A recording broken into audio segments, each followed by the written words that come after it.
Thank you very much. So now I have about 10 minutes to tell you about the Alliance for Language Technologies, EDIC, which is a proposal that we are coordinating together with other countries of the European Union. So what are the EDICs? EDIC is a European Digital Infrastructure Consortium. It's a new type of European infrastructure, which is much derived from the ERICs. So many of you know the ERICs. It's pretty similar, and it enforces the Digital Decade program and actions. So the main difference with the ERICs, it's focused on the industry and not on the research. So that's a very big difference. And it has to be proposed by at least 3 member states to the Commission. And then when it's proposed, the Commission initiates the setting up of the EDIC. And the financing is done by the member states and the European Commission. So about the financing, so we have 2 sources of funding, mainly. The first one is the member states, so it can be direct financial support to the program. It can also be in-kind contributions, and we know that, as I heard today, we have many possibilities here, like GPUs, for example, but it can also be premises for hosting teams or people, some personal data also. So there are many possible in-kind contributions. And the minimum contribution that is asked for the country to participate in the EDIC is ranging between 50,000 euros and 500,000 euros. And that is depending on the country's gross national income. So it can be up to $500,000 maximum for the minimum contribution. Regarding the European funding, as you know, the EDIC's objective is to pool as much funds as possible to help one dedicated topic. And in our case, it's language technology. So here we can guess that the main funds will come from the digital program, because this EDIC comes from the digital program, but we can also expect to get some funding through Horizon Research Calls on LLM. We have the cluster 2 and 4 that are pretty active on this subject. Of course, we will be benefiting from the Euro HPC joint undertaking, and it is a very important line here, because the GPU is at the core of the project. And also there can be other projects like DEF, AI and demand platforms, other projects that can benefit to the EDIC.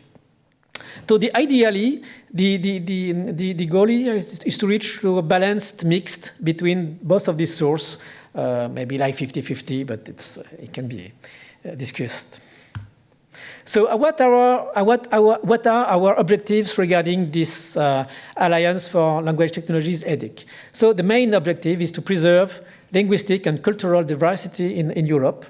And we have several means to achieve that through technical leadership and the strategic autonomy of the European Union, respecting European rules and values, through cooperation between member states, raising awareness regarding the public, general public. This is very important.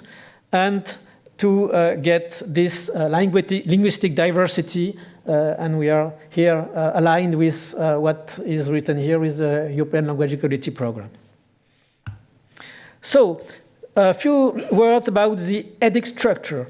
So I try to fit everything in here, but it's difficult. So you have here the main board, main assembly, which is the member states, which are in red in this picture, with a chair.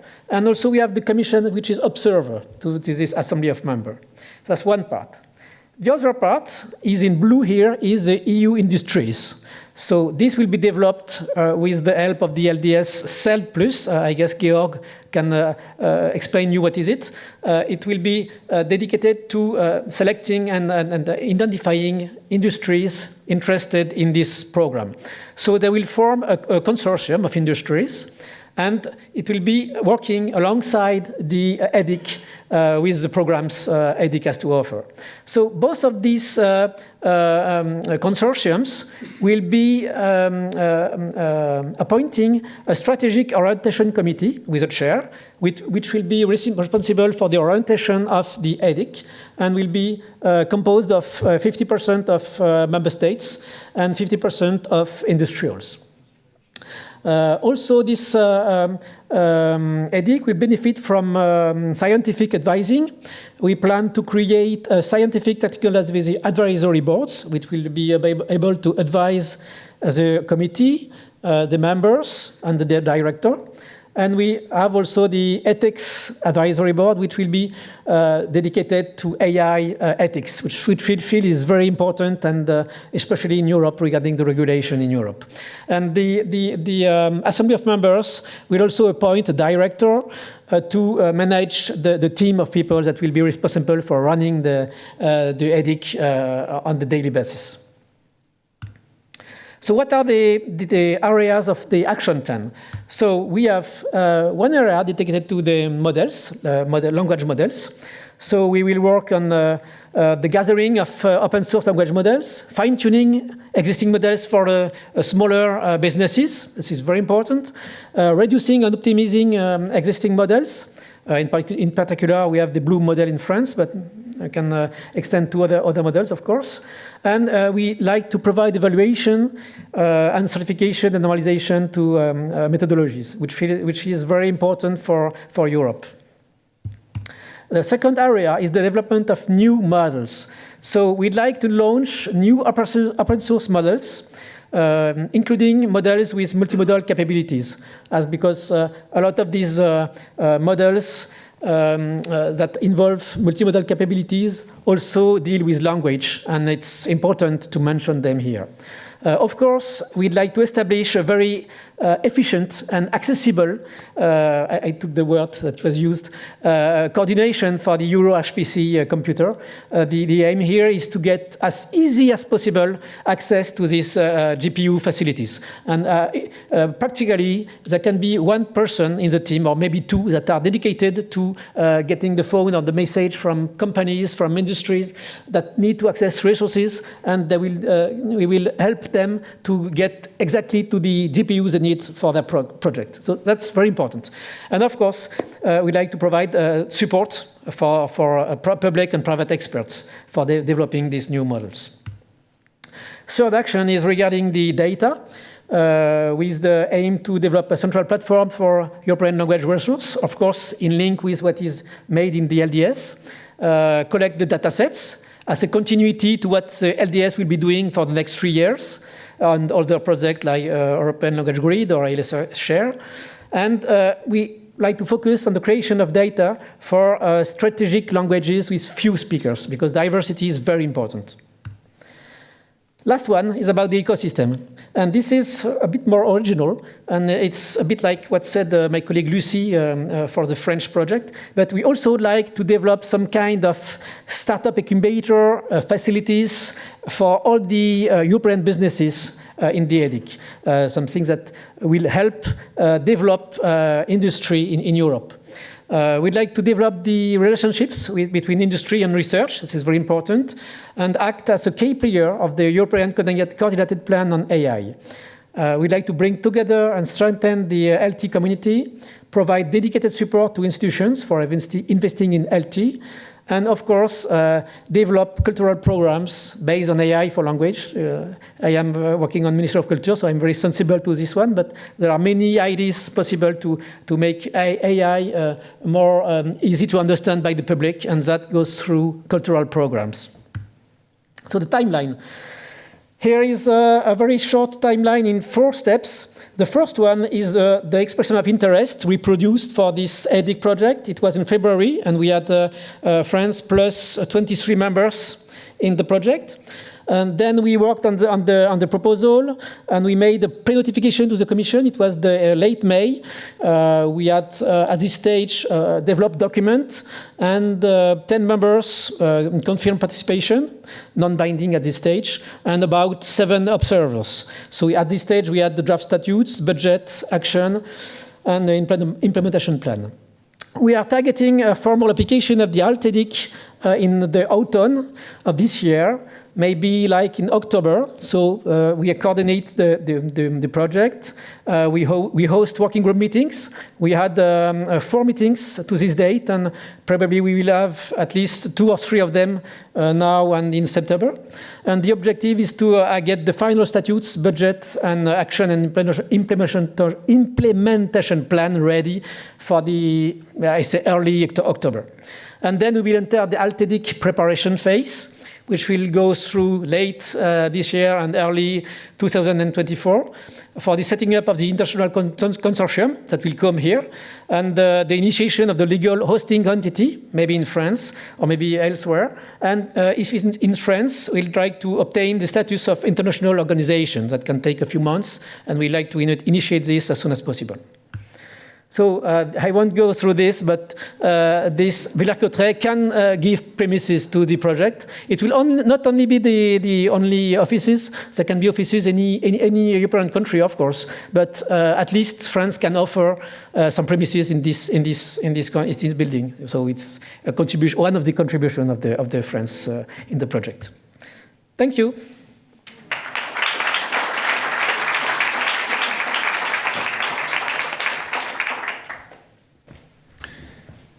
Thanks very much. You have 4 minutes left, 5 minutes left? Do you have to go? Okay, so unfortunately, no questions for now. Lucy is here, exactly. So maybe we can do a bit of questions, answers after Philippe Gelin's presentation. Okay, thanks, Thibault. Right.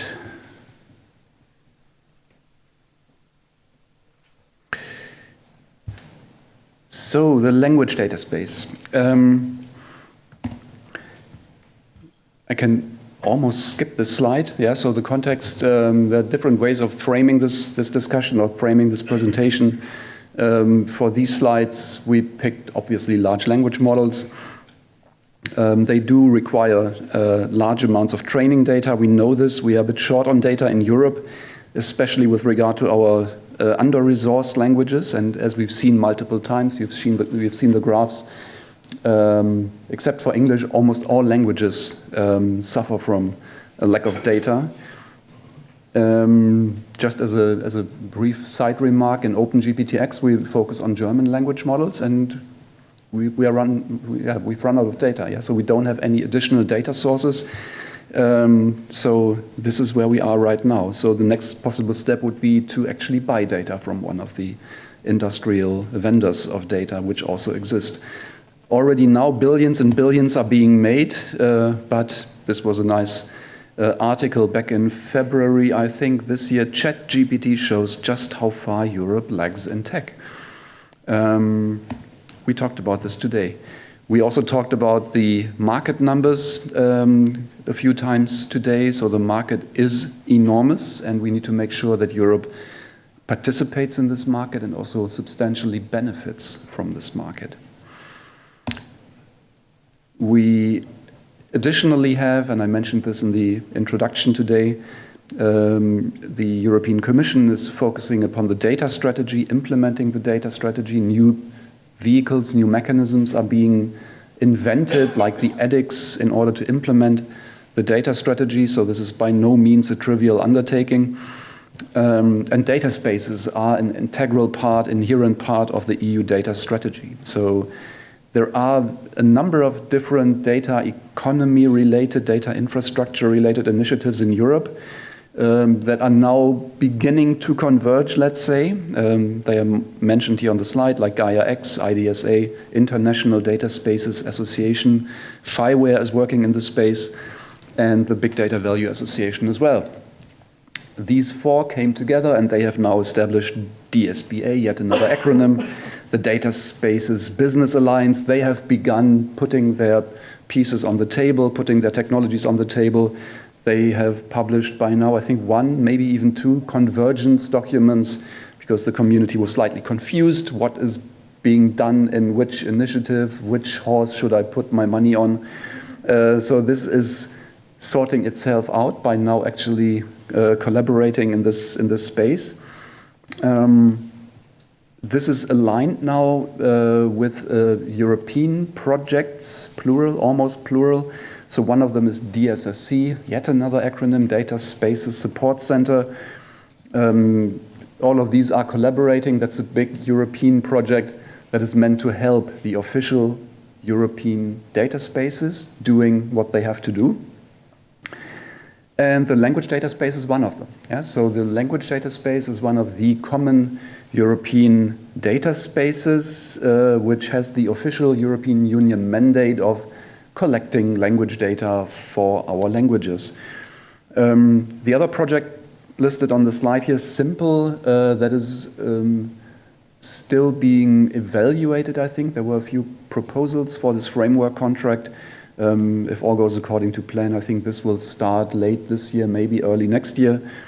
And that will implement parts of the middleware infrastructure so that these data spaces can operate on the same technological basis. I don't have a list of the other data spaces here, so there's one on finance and agriculture and health and so on, because we are focusing here on language and the language data space.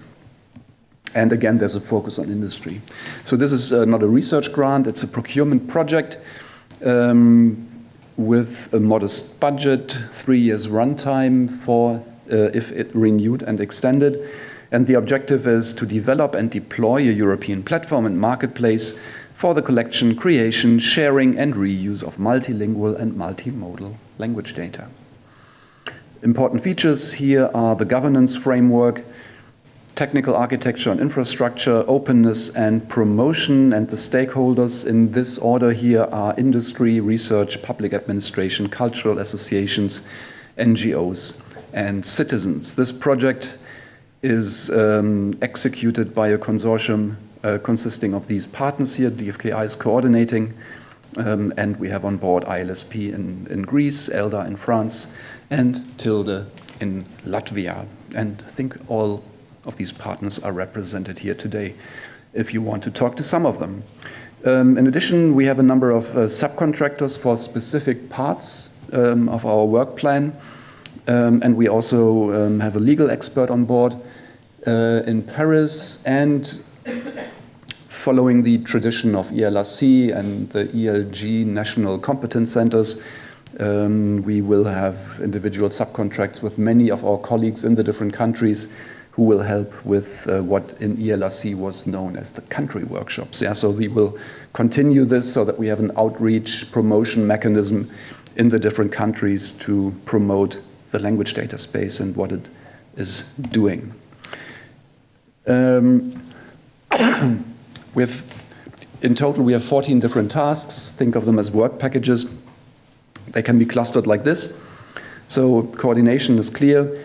Governance is where the CELT Plus comes in, that was mentioned by Thibault.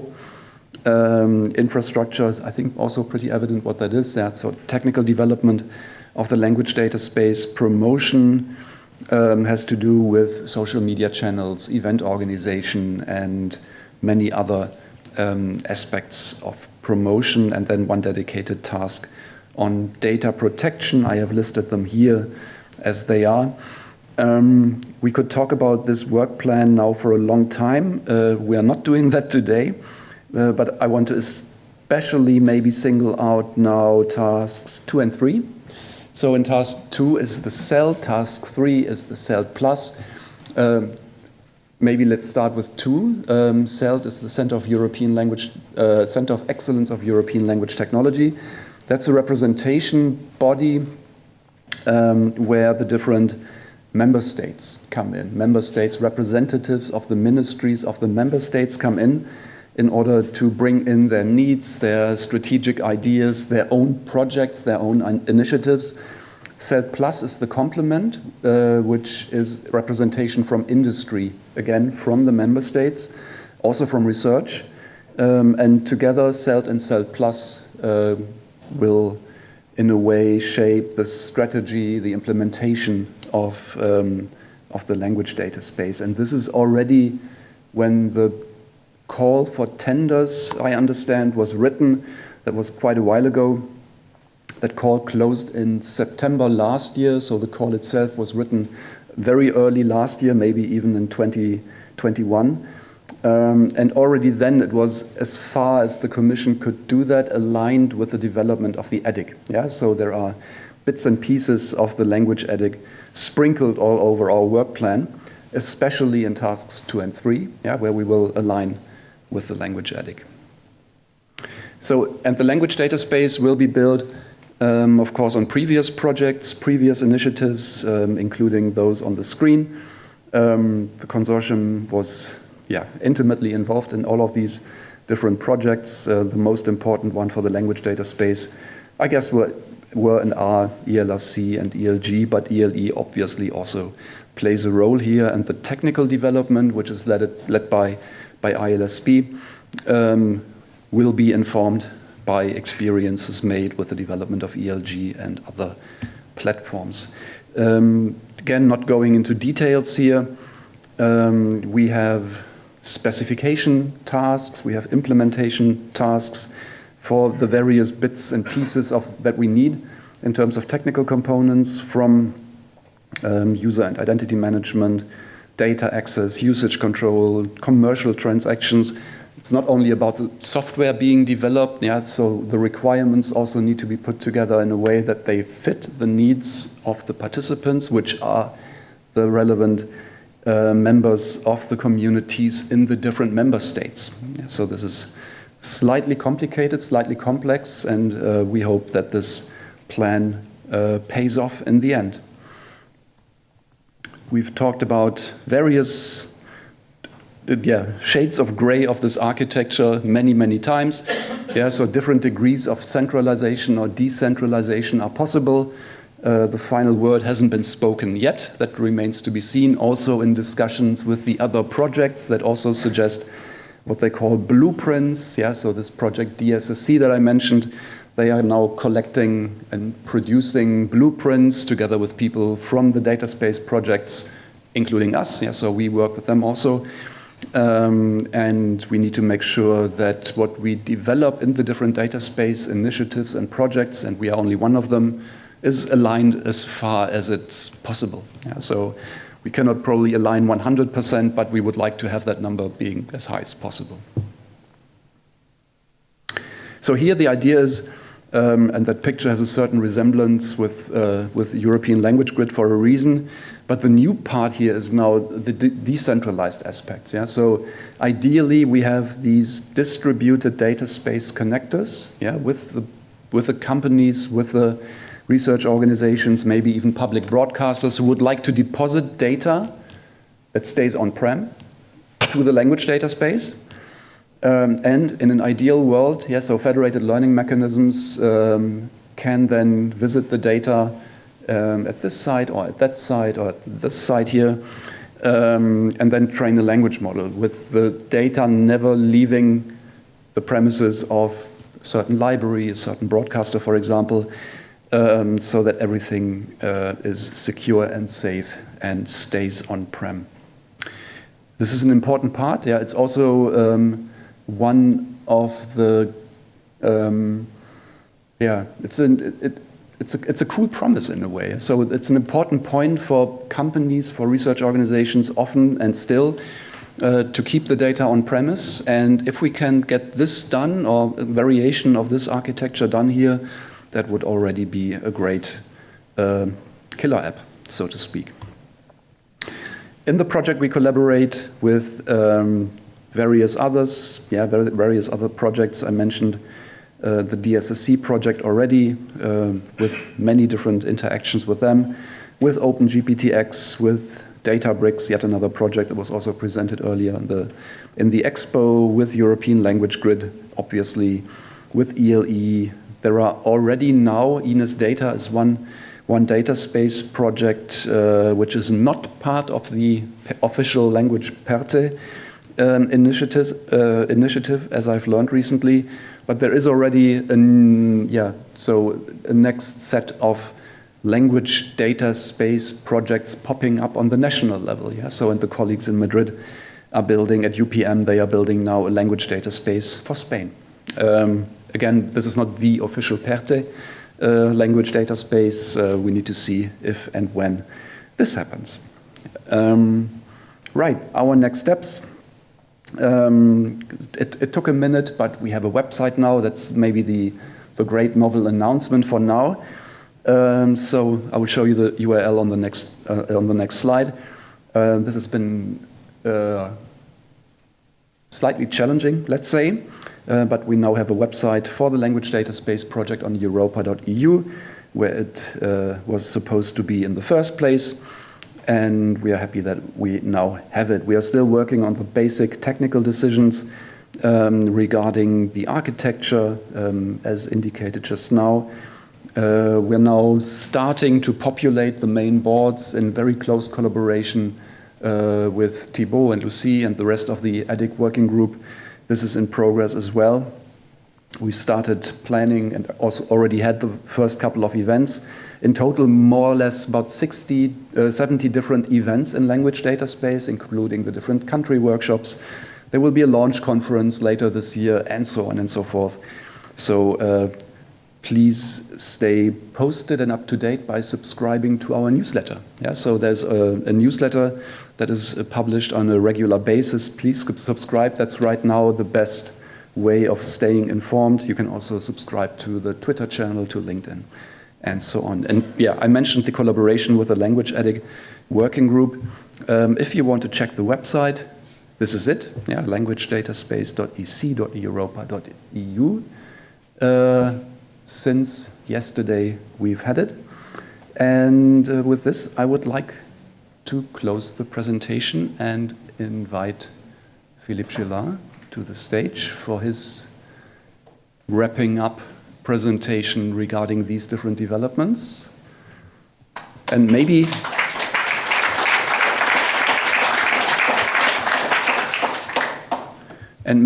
just two things. Maybe after Philippe's presentation, we can have a couple of minutes for QA. Having suggested that we don't have all the answers. Yeah, you may have all the questions, but many of the answers are in progress. Yeah, so it's a very dynamic development with new things happening almost on a daily basis. So if you ask a question and one of us will only shrug, that's the way it is.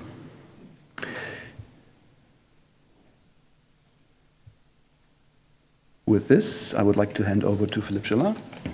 Thank you.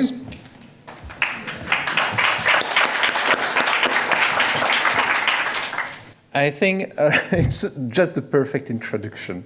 I guess that you saw the slides deck, because usually I'm here and I'm collecting. Yeah, he's nodding, so he knows what is going to happen.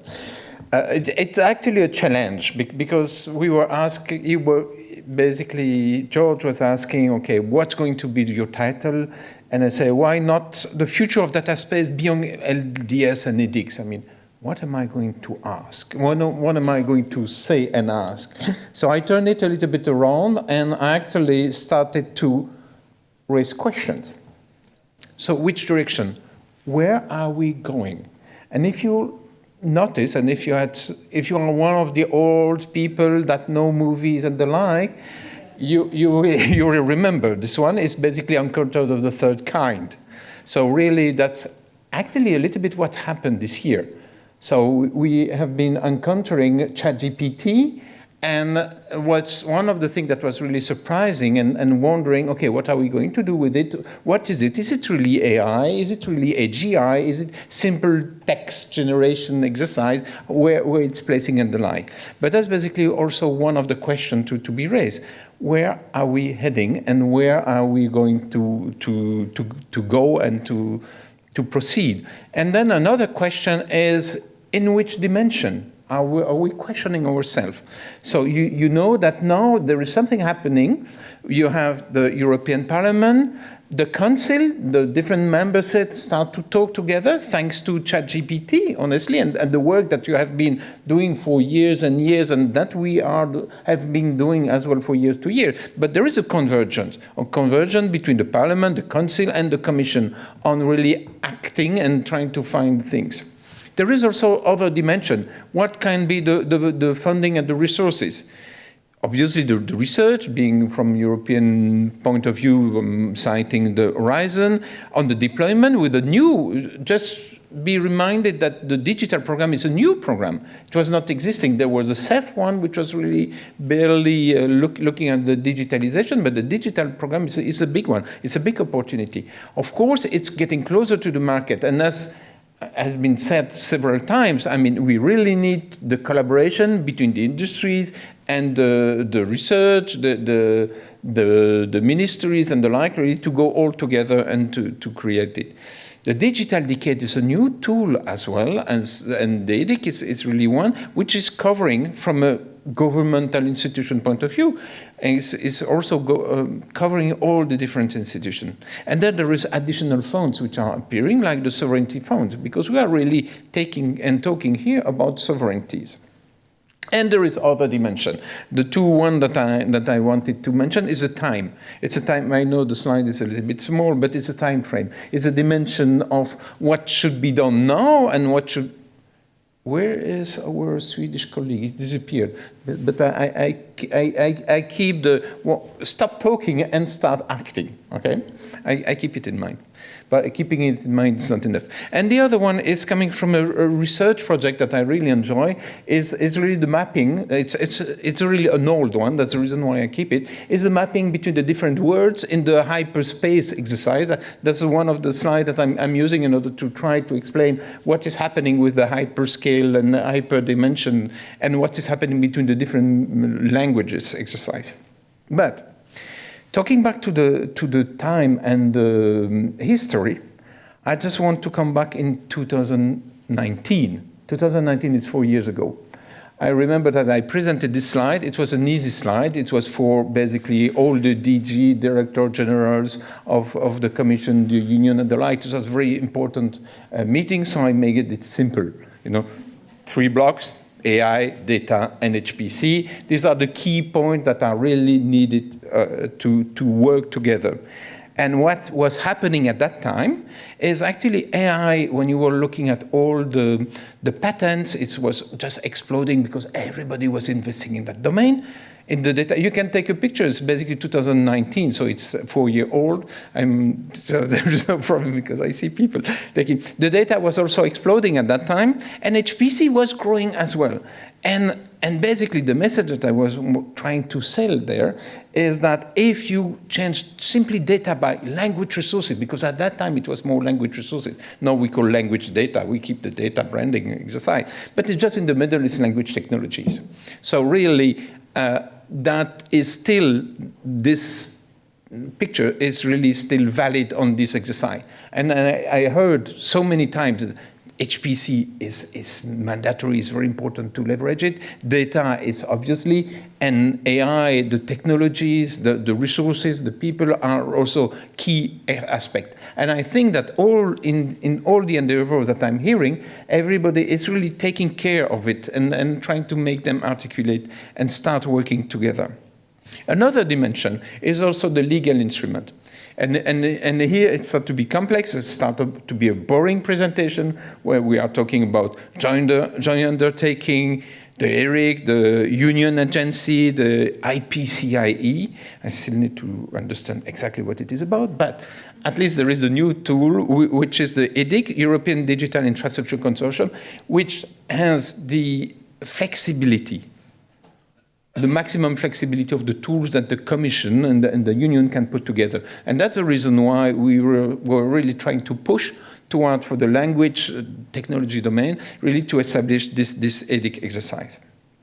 And there is still another dimension that I heard of as well, is what about copyright? What about GDPR? What about the AI Act?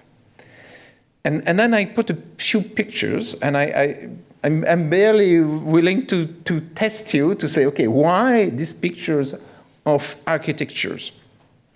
Just because it's best known in architecture that the more tricky, the more difficult is the land, the best and nicest is the building built on.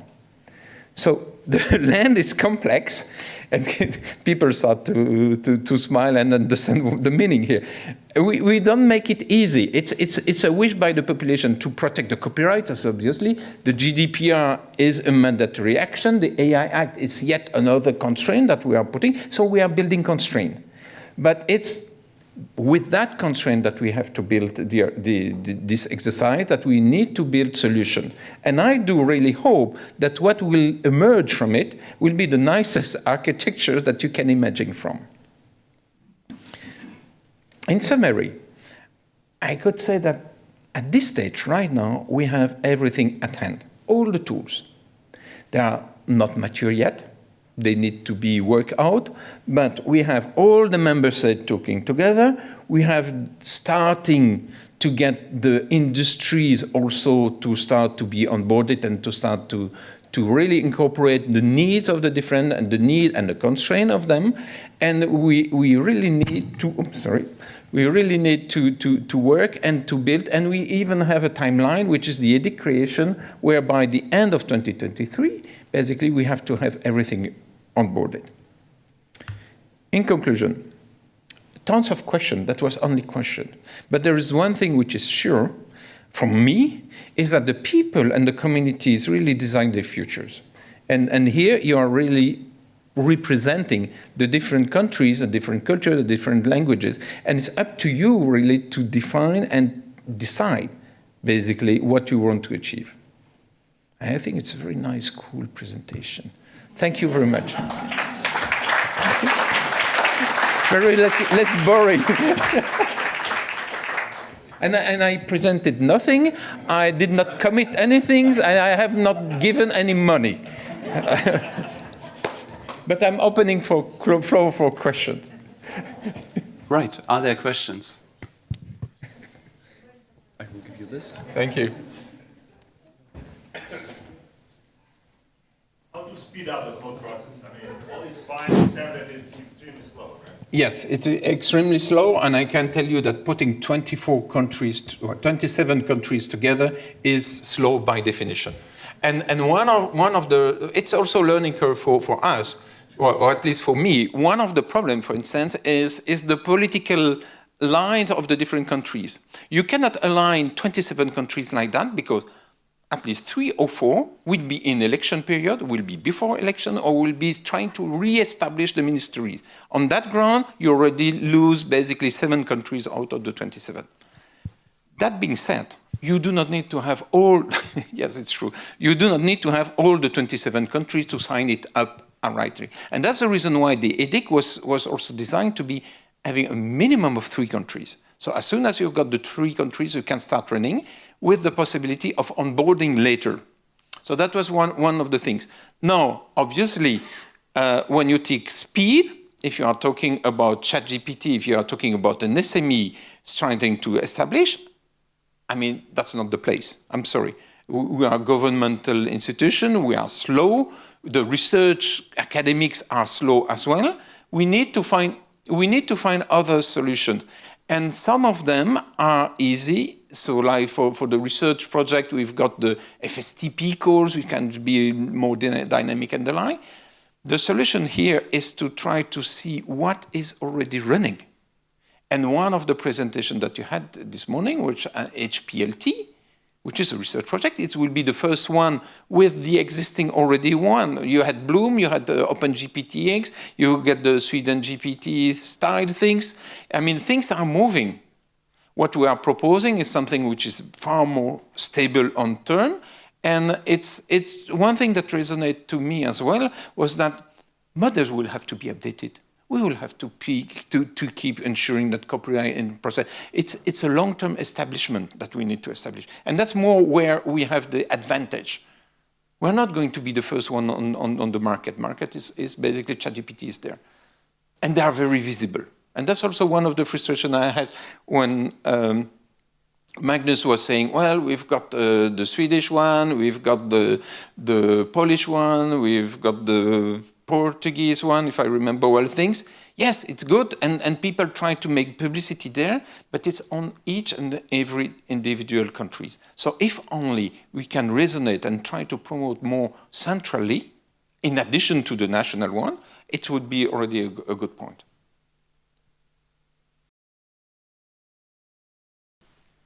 Can you hear me? Yes. So this is Marta Villegas from Barcelona Supercomputing Center. I have a comment for the first speaker in this panel. So I understood that he was talking about access to HPC using Euro HPC program, let's say, right? So he told that when small companies ask for resources, he gets the telephone and asks some guy in Euro HPC for resources. But our experience is that things are not like this, okay? So we applied for a call called, if I remember well, extreme scale access to HPC. The call opened in October, I think, and the deadline was in October. No, I think it was in October. So it means that we start preparing the whole thing in September. So the eventual decision was by the end of April, right? So can you imagine these tempos are not realistic in our domain, so you cannot work with these tempos. In the meanwhile, the chat GPT was announced and a lot of new models were announced, so it's not realistic. Also, our application was denied because one of the reviewers considered it was not innovative enough, right? So you cannot say, I want to do a language model in my language, so this doesn't work. So you need to be you need to provide a lot of, or demonstrate a lot of innovation. Our proposal, I think it was implied a lot of innovation, but okay, anyway. And a second comment, sorry, concerning about the previous panel, when German asked how much money, right, we need. I think that we need hundreds, if not thousands of billions, right? Our community was used to be happy with this European language, European projects, about 4 million, 5 million euros to be divided into a nice consortium, but things change. I mean, if we need access to HPC resources, this means millions of euros, only this. So I think that we need to rethink and to scale the resources we need in our domain. Thank you.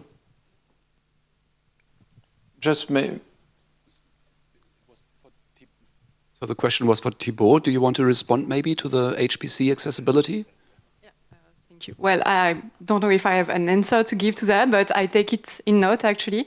I wonder if the project you said your proposal was rejected from was Exascale? Yeah, okay. Well, okay. Sorry, maybe we can talk in more details after, because I didn't get all the details about what we said, but okay. So what I can say from a Commission point of view is, obviously we try to simplify, we try to accelerate basically the move and the deployment of the grant. And it's a continuous exercise. You know, EuroHPC has been established only a few years ago, and it's in process and improving. And one of the focus is obviously AI and language technology. So the grant will be established and things are moving. I cannot talk for the past, but for the future, normally it should get better. If only because there is more and more computing, but obviously with the more and more computing, you will need more and more resources. That's a knowledge. So Sabine. Thank you for a couple of very, very interesting presentations, and I'm really looking forward to see this unfold in the future. We are now at the end of the European Language Equality Project, and I was looking for mechanisms to ensure these ideas that we have presented in the SRA and in other places, because I mean, how do we, in this system that you have sketched, ensure that all the languages actually maybe not come completely on the same level, but at least prosper in the way that we have wished for also and talked about during the project? So, and I couldn't see any of these mechanisms anywhere. So maybe you could just point out, is it on the national level that every country has to work for their own minority and less resourced languages? Or will there be some central mechanisms that can kind of ensure that these things are still in focus? Yeah. So fortunately, you didn't specify if that question is for me or for Philippe, and I will decide it's for Philippe. Thank you, Georg. So if you talk about the language data space, because that's the one that is more mature and launched, it's obviously open to all the different languages. And what we hope is really to foster the transfer. It's a place where, as Georg said, NGO and all the different type of organization can go and contribute. And one of the essential points is also the visibility. You only know that this language corpus exists if it's visible. So it's important to do it as well. So visibility, the networking will keep on there, and it's not limited to the 24 official languages, of course. You can even put Chinese if you want. I'm provocating here, but it's true. I mean, it's not limited to the different language, no to the participant. It's one way or to contribute on this one. And obviously, we will keep on working on the line that we are taking right now is EU official languages and socially and economically relevant languages. That's basically the wording that we try to implement as much as possible, as broadly as possible. So not framing, not limiting the different type of languages, if it helps.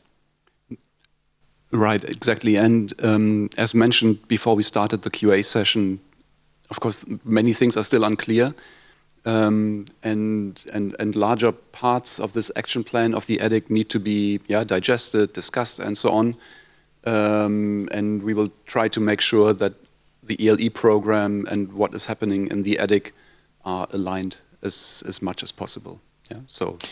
But it's true as well that leveraging your national representative is always good. I mean, so as making visibility and the need and express the importance from a social and economic angle, it's important. So that work will never stop. That's a certainty. Yes, François Yvon, CNRS. So my question is about data spaces, and I would like to hear you about how you see the incentivization for people delivering resources to the community. Because I mean, we've tried this for many years, and still 20 years after we have MetaShare and stuff like that, we see people putting data on Zenodo, on many resources where it fits them, it's easy, it's convenient, and they don't mention this exists, and then you discover some resource that's really useful after the fact. So how could we find ways to incentivize or maybe develop a business model for people giving up their data to the community? That's the challenge of the language data space. And it's one of the difficulty that I had when I was talking and presenting it to the industry basically 2 years ago. The people say, yeah, well, it's for research, so you need to have it for free. Why should I go? And here comes the answer. It's not for research. It's really business-oriented. The language data space at the beginning is really for business-oriented, and more the wording is to make a second life of your data, trying to find a second way to collect money from your data. And the reason why people are catching it up is also thanks to the large model and the line. You need data to build a large language model, yes, but you need also special, carefully clear and carefully corrected data in order to refine the models, in order to tune it to the given application that is limited and targeted to your industry. So there is a need for different type of level of data. And that's where I hope that indeed the industry will come and will contribute to the ecosystem ultimately. So you have to change. Research is important, but it's also non-research angle. Right, maybe one additional comment. The business model discussion is carried out in various circles. So in OpenGPTX, we work upon business model ideas. This has been going on and will continue until the end of the project, end of next year. And in the Data Spaces Support Center, there's also a group working on business models on a rather general level, yeah, but this is where we bring our ideas in. And one obvious business model is you sell your data and others can use it and train on it. You can implement various levels of access. You can have different requirements regarding use cases. Yeah, so maybe you want to prohibit certain use cases in defense, for example, if that's needed. So this can all be spelled out quite easily and then implemented. And this is being done right now, actually. Yeah. So, any other questions? It's difficult to look at the balcony. Hi. Right. I was wondering, you were speaking before about the importance of continuity, of continuous updating of the resources of the models and so on. And I remember this being an issue with the ELRC project, for instance, where one of the incentives for people to donate their data was, well, we'll create a good machine translation engine of it, but we cannot guarantee that it'll exist after the end of this project. So what is the continuity beyond the end of ELE, if it is also a limited project, or a project limited in time, I mean? Okay, that's one of the difficulties that we have seen on all the different projects. You know, we always ask for sustainability plan. Reality of life seems to see that most of the projects, basically, when they are not funded anymore, end up half-living bodies in a corner.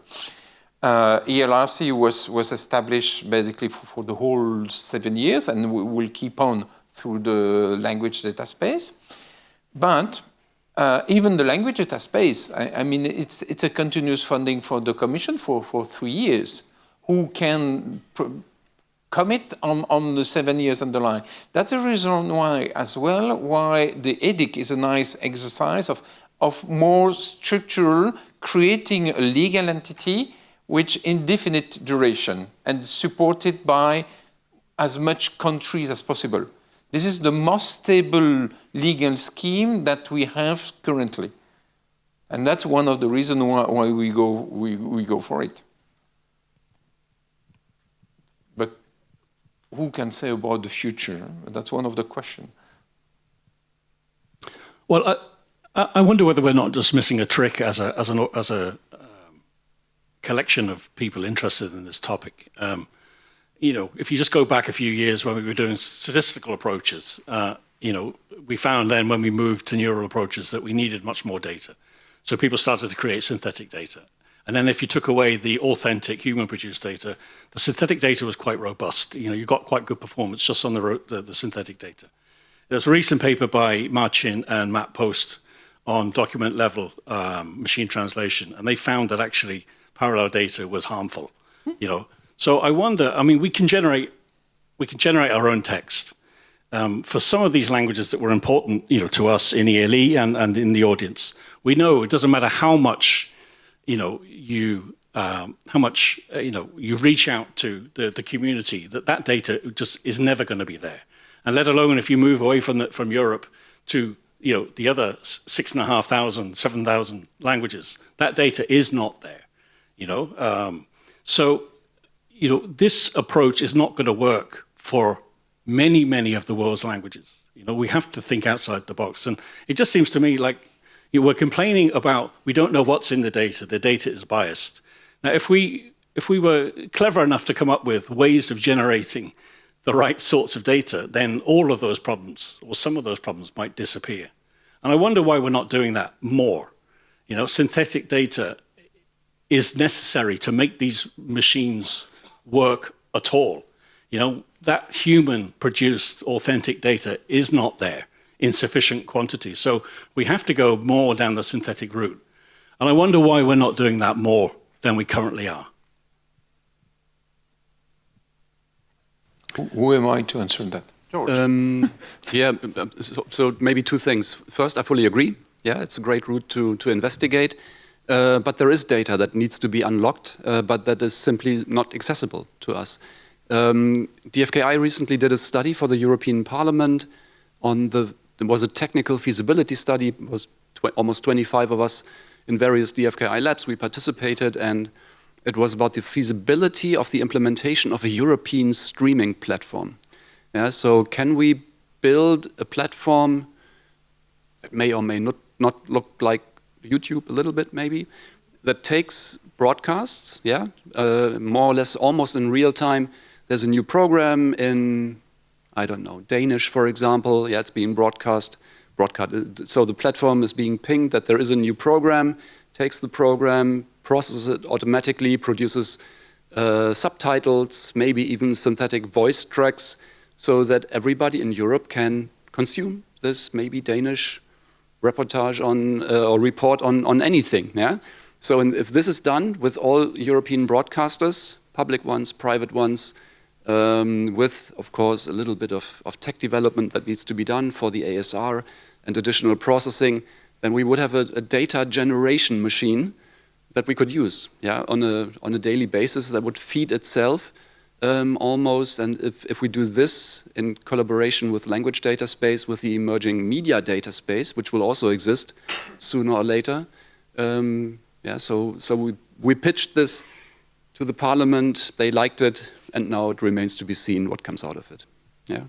So that is only one idea, and can also be done with podcasts, of course, with radio programs, because this is where language is being used on a daily basis, 24/7. But the original idea is great. We should talk about it. Right, we are running out of questions, I think. We are also running out of time. So thanks again, Philippe, for your presentation.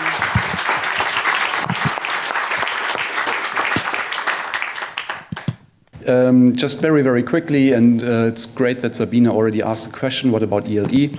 I also want to ask the question, what about ELG? Yeah, because we talked a little bit about ELG earlier, Maria, for example, in her presentation, and I wanted to give you a quick overview. You've seen a different version of this slide already. So right now at ELG, June 2023, these numbers are, I don't know, maybe 2 weeks old or so. More than 16,000 resources, more than 8,000 corpora and data sets, almost 4,000 services and tools, 1,200 of which you can already run right now from ELG, from the ELG cloud platform, which is great. Yeah, so it's still being used, it's still being fed. These numbers are from October 22. The tool that produces these nice little graphs needs to be updated. We didn't have the time to do this just now. But as you can see, the numbers are going up. These are numbers of resources over time.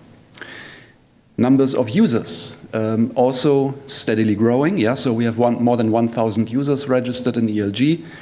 That use the system. These are numbers from May 2023.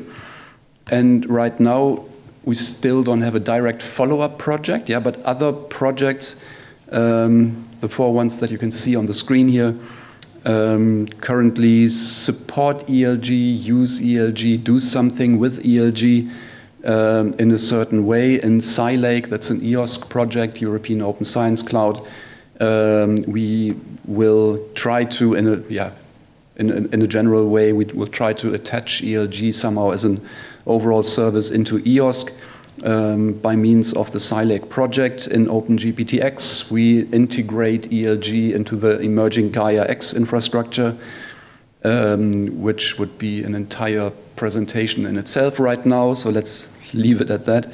In Databricks, also another European project, we have some resources to do similar things as in OpenGPTX, but now going more into the IDSA, so the International Data Spaces Association area.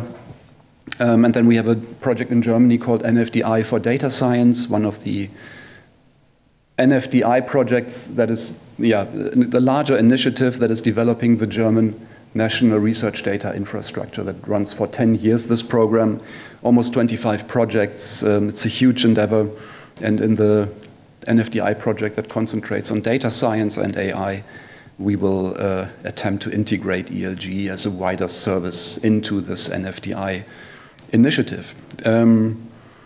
So this is the current state of play of ELG. So it's going on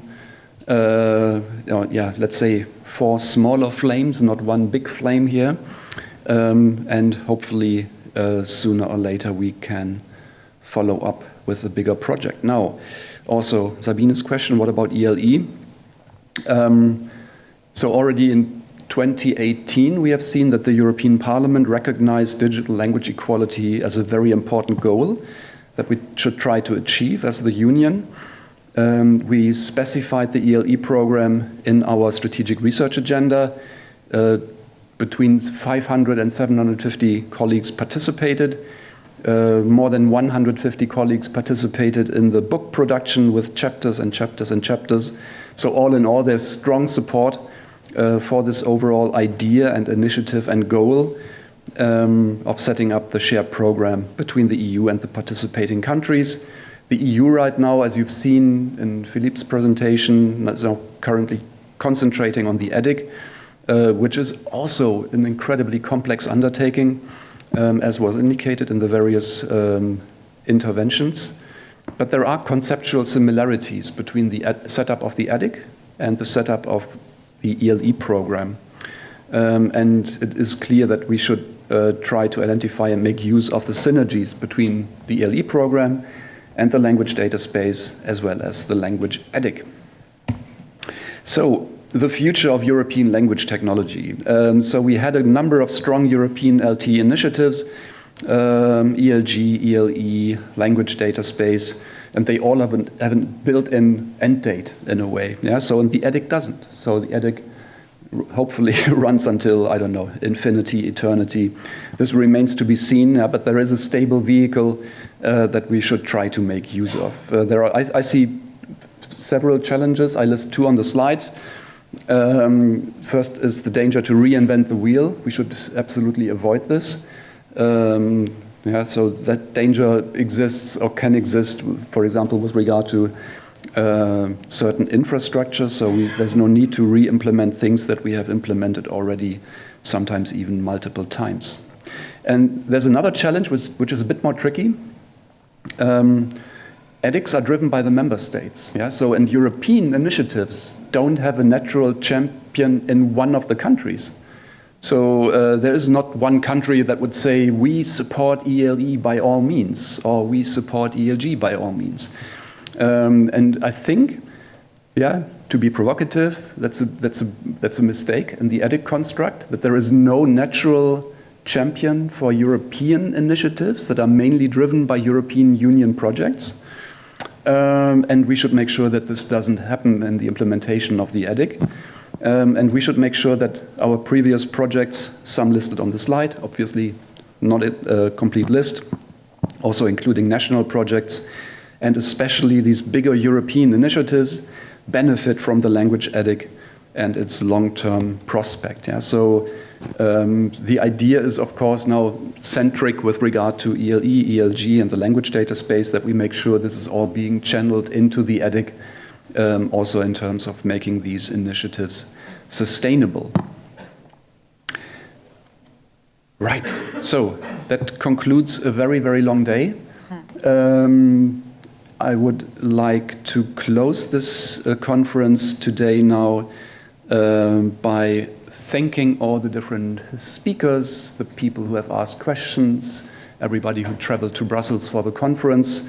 Thank you very, very much. And I would especially like to thank not only the ELE and ELE2 consortia, but especially the main people behind the scenes. Without this event would never have happened.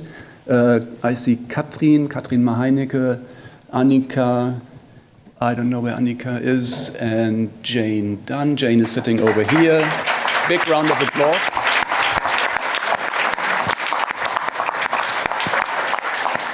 Yeah, so they did lots and lots and lots of heavy lifting in terms of putting things together, talking to Grouas, about the room and setting up subcontracts and so on and so forth. Without them, we wouldn't be here today. And with that, I would like to close. Right now, it's a bit unclear if there will be a Meta Forum next year. So, hope to see you at Meta Forum sometime in the future or at one of the LDS events. See you. Bye-bye.